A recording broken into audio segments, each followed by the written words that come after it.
Bienvenidos al Ministerio Online de la Primera Iglesia Bautista de Valencia.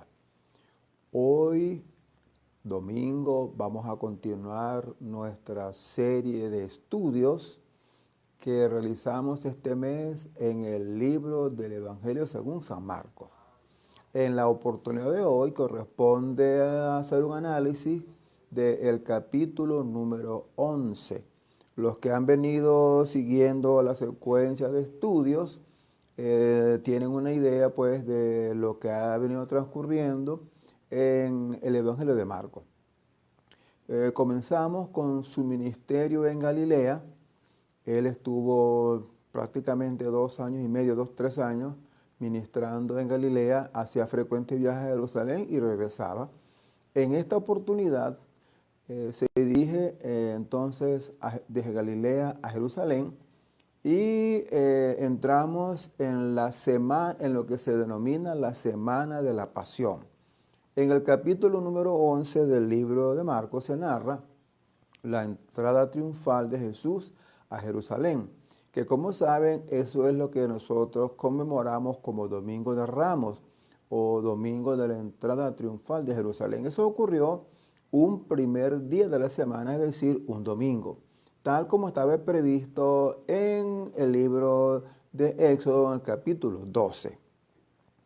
El Señor entra, como sabemos, a Jerusalén y la gente le aclama como el Mesías prometido. Dice, Hosana, Hosana, Hosana el que viene en el nombre del Señor, Hosana en las alturas. Y así aclaman a Jesús como el Mesías prometido. Esto ocurrió entonces un primer día de la semana. Bueno, narra el escritor que una vez que Jesús entra a Jerusalén, hace un recorrido por la ciudad, va al templo. Con frecuencia, cuando Jesús venía a la ciudad de Jerusalén, recuerden que él vivía en Capernaum. Entonces venía de Capernaum a Jerusalén y entraba con frecuencia al templo para adorar, para celebrar o también para tener encuentro, para enseñar o tener encuentro con las autoridades. Bien, bueno, dice que él fue al templo y por la tarde regresó a Betania. Entonces, él se quedaba durante la semana de la Pasión en Betania. Muy posiblemente casa de Lázaro. Como saben, Lázaro vivía en Betania y eran grandes amigos. Bien, una vez que ocurre este incidente de la entrada triunfal, entonces se nos narra una historia muy particular. Se trata de la higuera estéril que se encuentra en el capítulo 11 a partir del versículo 12 que voy a leer para ustedes. Dice así: al día siguiente, es decir, el lunes, cuando salieron de Betania, tuvo hambre. Y viendo de lejos una higuera que tenía hojas, fue a ver si tal vez hallaba en ella algo, evidentemente higo. Pero cuando llegó a ella, nada halló sino hojas, pues no era tiempo de higos. Entonces Jesús dijo a la higuera: nunca jamás coma nadie fruto de ti. Y lo oyeron sus discípulos. Bueno, esto tiene un trasfondo muy particular. Como sabemos, la narración sigue y el día siguiente, es decir, el martes, Jesús regresa otra vez, en la tarde fue a Betania y regresa a Jerusalén. Y cuando viene en el camino, Pedro observa que la higuera estaba seca. Y le dijo, mira maestro, la higuera que maldijiste está seca. Entonces él les dio ahí una gran enseñanza. Ahora, ¿por qué se narra esta historia de la higuera y cuál es la enseñanza que tiene? Bueno, algunas personas dicen que esta historia, esta narración, muestra el mal carácter de Jesús, que actuó en forma impulsiva, rabiosa, maldiciendo a esta higuera porque no tenía fruto. lo interesante del relato es que dice que no era tiempo de higos. Entonces, si no era tiempo de higos, entonces Jesús no tiene por qué maldecir la higuera. Esto pareciera una contradicción y que demuestra, de acuerdo con la perspectiva de algunos, la interpretación de algunos, demuestra el mal carácter de Jesús. Pero observemos bien los detalles de lo que Marco nos dice para tener una idea de lo que ocurre y por qué. Voy a releer cuando dice que, viendo de lejos la higuera que tenía hojas. Este es un dato importante. La higuera tiene hojas. Usted dirá, bueno, es natural que tenga hojas, es una planta. Y luego sigue diciendo que fue a buscar en ella si tenía fruto y no encontró nada. Evidentemente, solamente hojas. Y entonces dice además que no era tiempo de higos. Bueno, para entender lo que ocurre y el por qué actuó Jesús de esa manera, tenemos que conocer el ciclo vital de la higuera. La planta de higuera, como sabemos, es una planta caducifolia. ¿Qué quiere decir esto? Que es una planta que pierde las hojas en la época de otoño, cuando se acerca el invierno, y queda completamente sin hojas. Quedan las ramas desnudas. Esto ocurre, los que tienen plantas de higo, yo recuerdo cuando niño, veía este fenómeno, lo observaba, esta situación de la naturaleza, que la planta de higo por allá más o menos en octubre, noviembre, pierde las hojas preparándose para el invierno. Y luego en la primavera comienzan a salir los brotes y luego en el verano ya tiene el follaje completo y el fruto. Pero ¿en qué época estamos? Estamos en primavera. ¿Y por qué decimos que estamos en primavera? Porque estamos en la época de la Pascua. Y la época de la Pascua era una fiesta de primavera. Se celebraba el primer mes del año, que en épocas de Moisés era el mes de Abib. En el mes de Jesús se le denominaba Nisan y corresponde más o menos al mes de marzo nuestro. Por eso es que la Semana Santa es a veces en marzo o abril en primavera.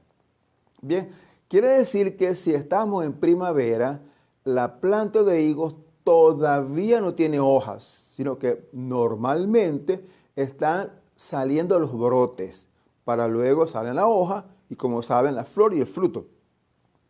Entonces, pero aquí pasa algo interesante. Aunque no era tiempo de higos, aquella tenía hojas, porque él dice, vio una higuera que tenía hojas.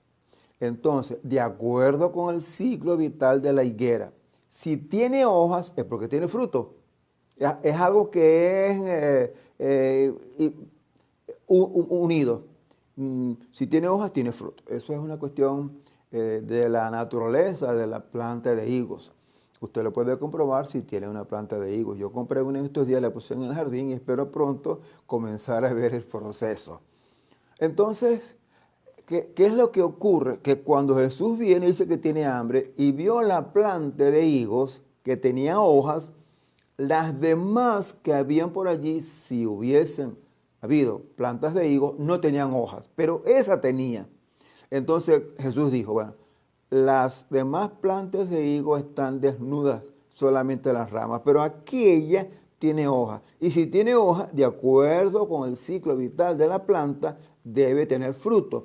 Y se acercó a ella, pero no tenía frutos. Entonces pasó lo que ocurrió. Entonces Jesús dijo, nunca más nadie coma fruto de ti. Ahora, ¿qué hay en el trasfondo de esta historia? Bueno, este mensaje lo captaron los que estaban escuchando. Los judíos pudieron captar exactamente qué es lo que Jesús quiso decir con esta maldición.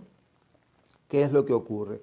Que la planta de higos o la higuera representa al pueblo de Israel. En muchas otras, otros textos se describe pues que Israel es como una planta de higos.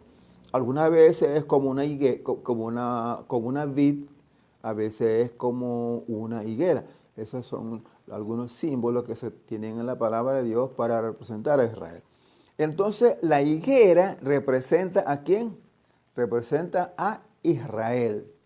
Entonces, la higuera tiene hojas, pero no tiene frutos. Entonces, ahí está la comparación.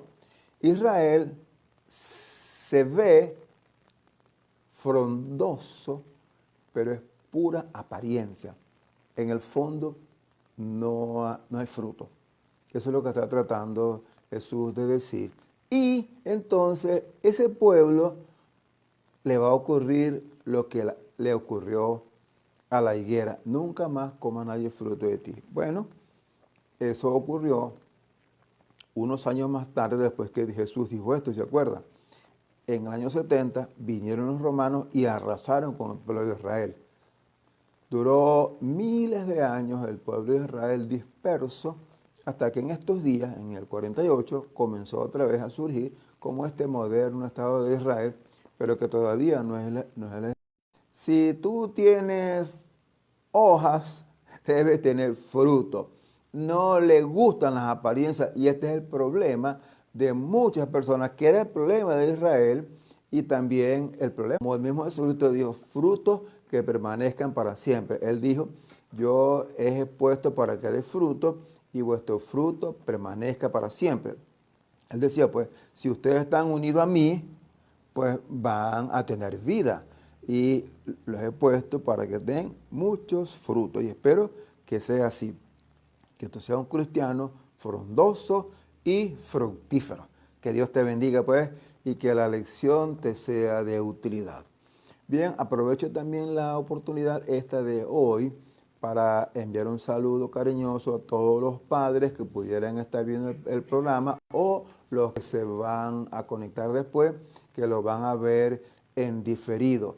Entonces, me da gusto saludar a la hermana Raiza de Galea y aprovecho para enviarle saludos a Héctor, que seguramente también debe estar sintonizando junto con su esposa, así como también a Indira, estas ovejas de Maracay, que indudablemente deben estar bien conectadas con Domitila, con Samuel y también con Raúl, que por cierto les saludo el Día de los Padres. También a todos los padres, saludos, que Dios les bendiga.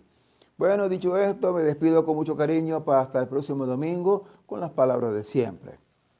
La gracia del Señor Jesucristo, el amor de Dios nuestro Padre y la comunión del Espíritu Santo sea con vosotros todos, hoy y para siempre. Amén. Dios les bendiga.